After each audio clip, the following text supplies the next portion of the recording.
How's it going, guys? It's Anfield here. Welcome to the T62a guide video. Basically, I got a lot of feedback that was positive on the guide to the E100 video that I did as a precursor to the E100 third mark video.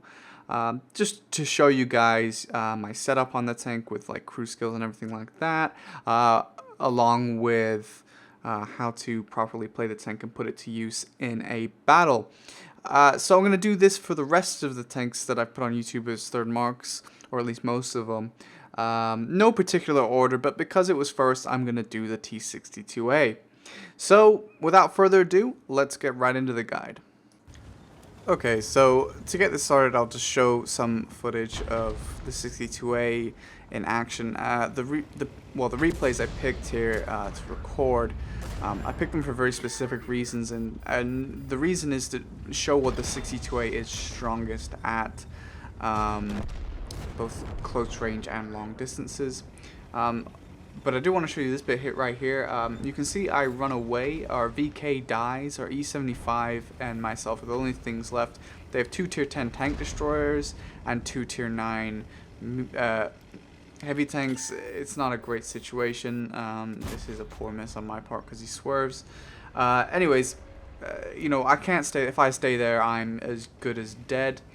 So using the mobility of the 62a to basically flee sucks for the E75. He can't really do the same thing. But if I stay there, we're both dead. So here is me resetting to a new position. This is one of the key things with mediums, but you know, also the 62a is resetting the distance. So I'm going to show you poorly some free cam action here, just showing you their point of view versus my point of view. So yeah, basically I've reset to this distance where I can remain hull down with no worry of depression and do a lot of damage to them as they try to approach. They have far less accurate guns than I do. I can come up and down and take shots with high DPM, do damage to them, while their inaccurate guns with long reloads basically mean that they can't touch me. The only thing, of course, that can touch me here is artillery. If there were a medium, he would be able to obviously rush to my position and maybe dig me out. But, you know, tank destroyers, I can handle that no problem. So, yeah, you can see that this is just one example of a position here where I can come up and down, be hull down, and use the 62a's DPM. This VK tries to close the distance, but you know, he doesn't have a great deal of chance to pen me or do any damage to me, especially if he wants to keep moving. So yeah, I'm just gonna put heat through his turret cheeks there because he's not angling them away or anything. So yeah, that FE just missed there. So yeah, basically the point of this is to show if you need to flee in the 62a, flee and then get to a nice distance against slow tanks where you can reset and just take shots as they try to close the distance slowly, which is a really nice way to play it. Yeah, so not much else to do with this one. Just basically shows you this is a loss. My team up north pushed and died. So, you know, regardless, there's no way I can win this situation, but I can do as much damage as I can, and so I did. Now, this replay, I fight 2 tier 8 stock heavies, and you might think to yourself, well, what can I learn from this? But what I'm going to show you is basically a similar use of terrain as the previous time, except it's more about engineering depression in this case. I had depression last time. In this case, I used the hills to engineer depression that I can use to fight these guys. And you might think, well, you know, still, even regardless, you know, the terrain aside, what can I learn? But you can see here, basically, that they can do no damage to me. But these tanks are capable of doing damage to me, and you never want to take anything for granted. I'm not taking a lot of time to do this. I'm dispensing of them pretty quickly, and that's the only shot of damage I took, and that was just laziness at the end there. Now, when you get into battles where you want to carry, you know, unless it's going to take you a long time to do it otherwise, you know, you want to avoid damage. You know, you don't have a great deal of hit points. So whatever you can do to avoid taking damage, and it's not just for carrying games, you know, it's less repair costs. So there's a lot of reasons to take things cautiously as long as you can, you know, still dispense of the enemy quickly enough. So basically the reason I'm showing you this is I don't rush out and use my DPM and kill these tanks. because I could do that, but I would take damage doing that. And there's no reason to take damage doing that. You can see the T32 struggles and then eventually has to push in order to get a shot and is unable to do so. So, yeah, it's you know, very, very, very important that you don't take damage. Now, I say that, and this replay here, I do take damage purely because I forget that the Jagdpanzer E100 would probably be camping the base. So I go out to shoot this Arty because Arty being killed is very important. You know, anything that I want to get accomplished in this can be destroyed by artillery because I'm in a very aggressive position, and of course artillery punishes you for camping aggressively on the front lines, so you want to make sure you get rid of it. Unfortunately, I did forget about the JP100, which was a big alpha hit that I didn't really want to take, but I got the Arty, which is actually more important, ironically. Even though I did lose half my hit points to the JP, the Arty's death was more important. You can see here that I basically tracked this guy as he tried to crest. And yeah, I was a little worried the ISU was going to YOLO, so I pulled forward a little bit further than I should have at one point there, because I was worried the ISU would just barrel over. But I forgot that I wasn't on an A, and they probably not going to purple focus. But anyways, here you can see just using DPM to shoot people. This guy's going to YOLO over. I tracked him, but he repaired. And there you can see my shot went too low. I shot into his tracks and missed his hull, so it didn't do any damage. One of the most common reasons for critical hit, no damage, is actually shooting too low in the hull there. You shoot through the tracks, but don't hit the hull. But either way, I'm just going to wiggle a lot and just make it very difficult for him to shoot me. I'm very fast, so I can trick him into shooting my tracks or to shoot him in my side. So fast forward this replay, things are not going too swimmingly over in this area. So I've backed up here, I've retreated. Which again, situational awareness, and I can just do damage to this basically full HP E50M, and he cannot retaliate because of the way that these dunes are being worked by my turret. I don't need depression to shoot him, it's easy. I shot him 3 times with APCR, but I've swapped to heat now that he's got closer because all I have is turret shots, and the E50M turret is very fickle for me, and I often bounce it, so I fired 2 heat at him to finish him off, but he's doesn't seem to be very happy at those 2 heat rounds that I used, despite the fact that his poor positioning and my good positioning is the reason he's dead. This guy YOLO's over, I don't know why. Maybe he doesn't realize how quick I reload, who knows. This guy is coming over as well. I shoot the track out, but unfortunately for me, he has, you know, he has a repair kit. And you can see just how important it is to have some hit points at the end of the game there. I didn't have a lot, and if I, you know, part of that was because of the JP100, but if, let's say I'd fought it was the same battle where I fought the T32 and the Tiger II, and I let them shoot me a couple times, and that's the reason I die there, you know. So small things like that can make a difference. If you can protect yourself and play things passively rather than super aggressively, you can preserve your hit points and survive. If I had only, you know, if I had 400 hit points, I can kill that T32, but I don't. He one-shots me, that's it. So you can see here that the E50M has no shot on me. And here comes the Centurion. He doesn't have a shot either. It's difficult to get the camera. It would be perfect if I had their replays, but I don't. So I try to do what I could with the free cam mod, which is the first time I've used it in a long time. So yeah. So finally moving on to the actual setup itself.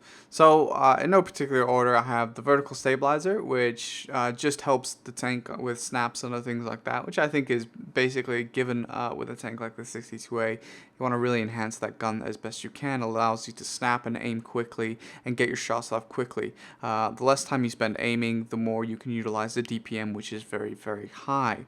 So vertical stabilizer is pretty much a given. The next thing I have obviously is the rammer. I don't really need to explain why you need a rammer, so I'm not. And the next final thing here is the vents. Now, you can run optics on the T62a. I choose not to. I choose to run vents to maximize the tank's DPM and just general everything. But you know, if you want to choose optics, you can. Personally, I just don't feel the use is still there for optics like it used to be. A lot of the maps are enclosed. You don't really get a whole lot of out of extra spotting. There are some maps where you still do. It would be nice, obviously, if you could be like, oh, this is the map I'm going to get. I'm going to use optics for this one, but you can't. So for me, I think I get more out of vents, but not that optics is a bad choice. So if you want to go for optics, go for optics. But personally, I prefer vents. So what you're looking at here is my setup as if I was to actually try hard. You know, once I've 3-marked a tank or I don't want to try hard anymore, you know, I take off the expensive consumables, but that's a personal choice. You don't have to do that if you don't want to. As for the ammunition, you can see 28 APCR, 21 heat, 1 HE. HE just for cap resets. It's not really worth it to carry that much HE in the 62A, to be honest with you, even for like waffles and things like that. You don't really get that much of an alpha increase, and your DPM is already good enough that it doesn't matter. I don't know that there's much I can really talk about as regards why I have 28 to 21. There's not a great deal of science to that, other than the fact that primarily I'll use APCR unless I come across something that I need heat for, like an E100 turret or something like that, or a super high alpha TD that's camping in the back that's difficult to flank. I have to use heat. That's what it's there for. Other than that, I don't really rely on heat that much because it's not that great of a round. Onto the consumables. This is, you know, again, expensive, but if you want to run it cheaply, I would run small repair kit, small first aid kit, and a fire extinguisher, which is automatic fire extinguisher. You can run rations for the expensive side, or you could just do a hybrid kind of build. Rations are nice because obviously, again, it'll increase your tank's performances and things like that, which is always great. But it's up to you, really, whether you want to run it or not. It does get expensive. The T62a is a little fire prone, but not nearly as bad as the 140. If it does bother you, you can put Jack of all trades on the commander and then put the rations over the medkit instead of the fire extinguisher. But again, personal choice.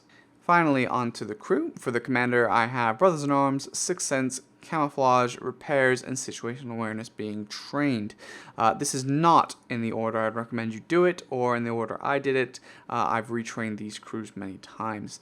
So the first thing I would do is Repairs plus Sixth Sense on everything. So Sixth Sense, obviously, I don't need to explain why that's important. It's very important, especially with a medium, to know when you're spotted, but really every tank needs to know when it's spotted. So Sixth Sense. Camo isn't actually as important as Repairs in my opinion, because a lot of that old Vision Meta maps, for the same reason I don't really run optics, is not really that relevant anymore. So I value Repairs more.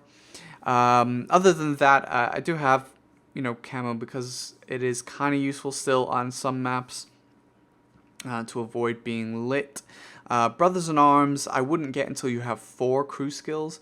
But, you know, that's your call. But I wouldn't personally do it. I don't think it's as important on a 62A as it is versus, say, a bat chat or a big autoloader or something else with high alpha maybe and a long reload. It's really not that great. It's nice, but it's not vital to the tank. Onto the gunner. Same sort of deal here. You can see that I have Snapshot and Deadeye. Snapshot's very useful for keeping, you know, the gun reticle small, which is really nice. So basically, it's all to do with basically getting your snapshots off and things like that. The less time you have to aim, the less time you're exposed. It goes hand in hand. Deadeye is basically because, you know, the tank has such a fast reload. You want to basically increase your critical hit chance because you have such high DPM anyway, and this can often save you in battles as well when you ammo rack or do other damage to tanks and basically limit their ability to fight back, so very useful. And again, Camo is being trained last there. Now moving on to the driver. The driver's a more interesting one. I think if I were to actually bother to spend the gold, I would reset the Camo with the off-road driving there and switch them around. But it's not that important. It is what it is. I mean, to be honest, off-road driving's better, but whatever. Now, smooth ride, you can see basically, again, talking about keeping the reticle small and the gun's ability to aim fast. And then the off-road driving is more important than clutch, regardless of the tank. So off-road first, and then I would do clutch as my next skill. Onto the loader. There's nothing crazy here either. You can see I have safe stowage that would be one of the earlier skills. I would get that before camo, but again, you know, these are random ordered skills. So safe storage obviously useful. You want to prevent yourself from getting ammo racked. It's one of the most useful skills the loader has because he doesn't have many useful ones. And then finally, because he doesn't have many useful ones, I'm training firefighting. You can also do adrenaline rush if you so choose.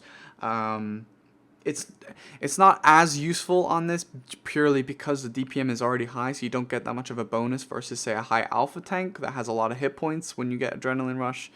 So you can put it on, but you know, personally I'm going firefighting. So that's pretty much it for the crew skills.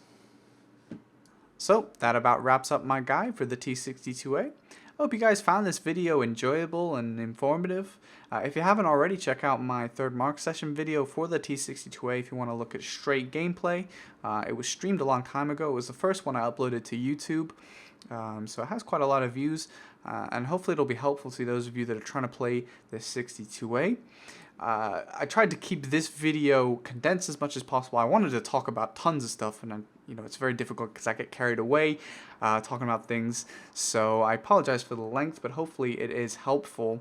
I did try to avoid general tactics more related to mediums in general, and tried to talk specifically about what the 62a and showed you what this tank can do unique, and that's mostly to do with its turret, which is why I showed you a lot to do with the turret rather than some other things that it can also do quite well, because that's more just general things.